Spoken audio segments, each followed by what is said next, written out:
নমস্কার, আমি অন্তরা। ঠাকুরের কথা চ্যানেলে আমার সকল বন্ধুদের স্বাগত জানাই। পরমগুরু শ্রী শ্রী রাম ঠাকুরকে প্রণাম জানিয়ে ঠাকুরের কথা নিয়ে আমি আবার আপনাদের কাছে চলে এসেছি। সকল বড়দেরকে প্রণাম জানাই। আমি আজও শ্রীগুরু শ্রী শ্রী রাম ঠাকুরের গ্রন্থ থেকে ঠাকুরের কথা বলবো, সঙ্গে থাকবেন। ঠাকুর তখন নৈনিতাল ছিলেন। নৈনিতাল হতে কলকাতায় অনেক ভক্তকে চিঠি লিখে জানালেন যে তাহারা যেন 21শে জুলাই 1927 সাল অক্ষয়বাবুর কলকাতার বাসায় সমবেত হন। দুঃখের বিষয়, ঠাকুরের আদেশ পেয়েও কোনো ভক্তই ওই দিন কলকাতায় বাসায় উপস্থিত হলেন না। ঠাকুর রোহিণীবাবুর ভগিনীকে খুব স্নেহ করতেন। 21শে জুলাই সন্ধ্যার সময় রোহিণীবাবুর ভগিনী দেহত্যাগ করে। রোহিণীবাবুর মা শোকে বড়ই কাতর হয়ে পড়েন, সর্বদাই কাঁদেন। রোহিণীবাবুর দাদা কলকাতা হতে চিঠির দ্বারা রোহিণীবাবুকে জানালেন যে ঠাকুর নৈনিতাল হইতে চিঠি লিখেছেন রোহিণীবাবু যেন শীঘ্রই তাহার মাকে চাঁদপুরে নিয়ে যান। ঠাকুর যাত্রার তারিখ ও সময় ঠিক করে দিয়েছেন। মাকে চাঁদপুর আনার সংকল্প করে রোহিণীবাবু কলকাতায় যেদিন রওনা হবেন, ঠাকুরের আদেশ ছিল সেদিন শেষ রাত্রিতে ঘুম না ভাঙায় গোয়ালন্দে স্টিমার ধরতে পারলেন না। পরের দিন স্টিমারে রওনা হলেন। স্টিমারে তার শরীরটি ভালো লাগছিল না, জ্বর জ্বর বোধ হচ্ছিল। বেলা 12টার সময় গোয়ালন্দ ট্রেনে উঠলে পরে তাহার ভয়ানক জ্বর আসে। সমস্ত শরীরে অসহ্য বেদনা অনুভব করছিলেন।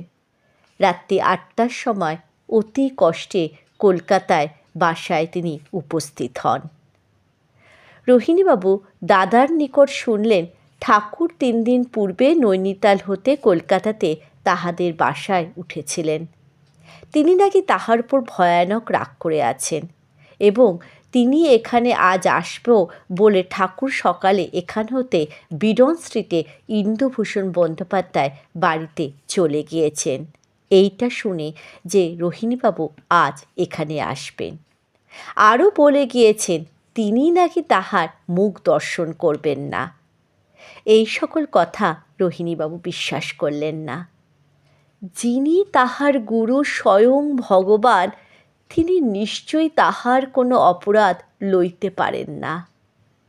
রোহিণীবাবু দাদাকে বললেন, আগামীকাল আমি ঠাকুর দর্শনে যাইব। যদি ঠাকুর আমার মুখ দর্শন করিতে না চাহেন, তবে আমি দূর হইতে তাহাকে প্রণাম করিয়া চলিয়া আসিব। পরের দিন সকালে দেখলেন জ্বর কমে গিয়েছে, কিন্তু শরীরের যন্ত্রণা কমেনি। উপরন্তু দেখলেন সমস্ত শরীরে গুটি গুটি কি বের হয়েছে। ভাবলেন বসন্ত হয়েছে। সেই সময় বালিকা বিশ্ববিদ্যালয় সম্পাদক মহাশয়কে চিঠিতে জানালেন যে তাহার বসন্ত হয়েছে, কবে পৌঁছবে ঠিক নেই। আর এই অসুস্থতার সংবাদ তাহার স্ত্রী যেন জানতে না পারেন। রোহিণীবাবু ভাবলেন ঠাকুরের নিকট না গিয়ে মাকে নিয়ে তিনি আজই চাঁদপুর চলে যাবেন। আবার ভাবলেন ঠাকুর এত নিকটে আছেন, তাহাকে একবার প্রণাম না করে তিনি যেতে পারবেন না। পূর্বদিন হতে কিচ্ছুই খান নাই। এই অবস্থায় বেলা 1টার সময় তিনি তার দাদার সহিত ঠাকুর দর্শনে আশায় রওনা হলেন। ঠাকুর কোথায় আছেন সঠিক জানতেন না। তাহারা প্রথম হ্যারিসন রোডে শক্তি ঔষধালয়ে প্রতাপচন্দ্র চক্রবর্তীর সহিত দেখা করলেন। প্রতাপবাবু বললেন, ঠাকুর এখানে বিকেলে আসিবেন। বিডন স্ট্রিটে যাবেন বলে স্থির করে কলেজ স্ট্রিটের মোড়ে আসলেন। তাহার দাদা সেন্ট্রাল ব্যাংকে নির্মলচন্দ্র সেনের নিকট ঠাকুরের সন্ধানের ওপর উপরে গেলেন। রোহিণীবাবুকে দাঁড় করিয়ে রেখে গেলেন। তাহার দাদার ধারণা ঠাকুর তাহাকে দেখে রাগ করিবেন। তাহার দাদা অতি শীঘ্র ফিরে এসে বললেন, চল শীঘ্র, ঠাকুর প্রতাপবাবুর নিকট শক্তি ঔষধালয়ে গিয়াছেন। ট্রামে করিয়া প্রতাপবাবুর নিকট গিয়ে শুনলেন ঠাকুর সেখানে আসেন নাই। হয়তো ঠাকুর তাহার ব্যাট্রার বাসায় গিয়েছেন। দাদা রোহিণীবাবুকে ব্যাটরা লইয়া যাইতে চাইলে রোহিণীবাবু বললেন, আমার শরীর ভয়ানক খারাপ লাগছে, মাথা ঘুরতেছে, আর দাঁড়াইয়া থাকতে পারতেছি না। ঠাকুরের সহিত দেখা করার আর আমার দরকার নাই, আর আমি কোথাও যাইব না। বিষণ্ণ মনে রোহিণীবাবু বাহিরের রেলিং ধরে দাঁড়িয়ে রইলেন।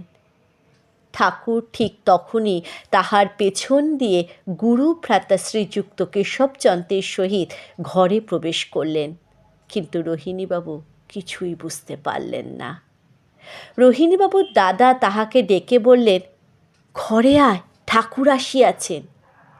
শুনলেন ঠাকুর কেশব ভাইয়ের সহিত হেঁটে এসেছেন, তাই তাহাদের পরে এখানে পৌঁছেছেন। শরীর তাহার খুবই খারাপ লাগছিল। ঘরের ভেতর প্রবেশ করে রোহিণীবাবু সকলেই অন্ধকার দেখতে লাগলেন। ঠাকুরকে দেখতে না পেয়ে ঠাকুরের অতি নিকটে দাঁড়িয়ে বলিলেন, কই ঠাকুর? ঠাকুর তাহার গায়ে হাত বুলিয়ে দিয়ে বলিলেন, এই তো আমি। ঠাকুরকে প্রণাম করার পর তিনি জিজ্ঞাসা করলেন, আপনার কি হইয়াছে? রোহিণীবাবু বললেন, ট্রেনে আমার ভয়ানক জ্বর হয় এবং কলকাতা আসবার পরে সমস্ত শরীরে বসন্তের মতো কি উঠিয়াছে। ঠাকুর তাহার গায়ে হাত বুলাইয়া দিয়া বলিলেন, কিছুই নয়, এবং প্রতাপবাবুকে তাহার নাড়ি দেখতে বললেন। প্রতাপবাবু নাড়ি দেখে বললেন, গায়ে একটু জ্বর আছে। ঠাকুর প্রতাপবাবুকে একটি মহালক্ষ্মী বিলাস বটিকা খাওয়াইয়া দিতে আদেশ করলেন। প্রতাপবাবু তখনই একখানি খলে মারিয়া ওই ঔষধ খাওয়ালেন। এই ঔষধ সেবনে রোহিণীবাবু বেশ সুস্থ বোধ করলেন। শরীরের যন্ত্রণাও কমে গিয়েছে, এমনকি গুটিগুলো মিলিয়া গিয়াছে। ঠাকুরের কাছে বসে আছেন। প্রতাপবাবু কমলা, বেদনা আরও অনেক ফল এনে তাহাকে খেতে দিলেন। ঘণ্টাখানিক পরে ঠাকুর জিজ্ঞাসা করলেন, কবে যাইবেন? রোহিণীবাবু বললেন, কালই। ঠাকুর বললেন, কয়েকদিন এখানে থাকিয়া যাইতেই পারেন। রোহিণীবাবু বললেন, শুধু শুধু কলকাতা থাকিয়া লাভ কি?